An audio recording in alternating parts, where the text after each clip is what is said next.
one of the key challenges that I think is going to have to be addressed in sort of the coming year is related to something that Satya Nadella was saying, as he termed it, as model overhang, where the capability of the models is there. It's amazing, but there's no way of applying that to business use cases, sort of to industry in a way that is being accepted and trusted.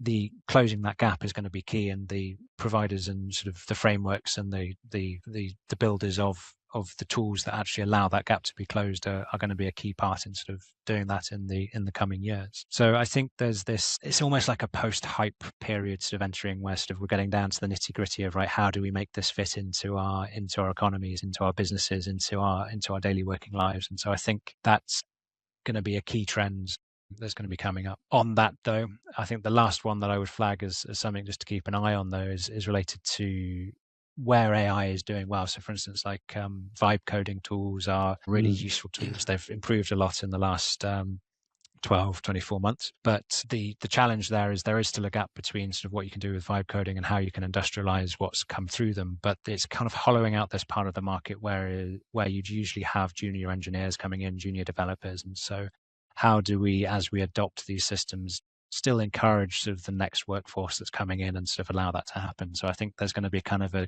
cultural change that's going to be being explored over the coming years in terms of how do we as a society adjust to using more AI and automation in our daily lives.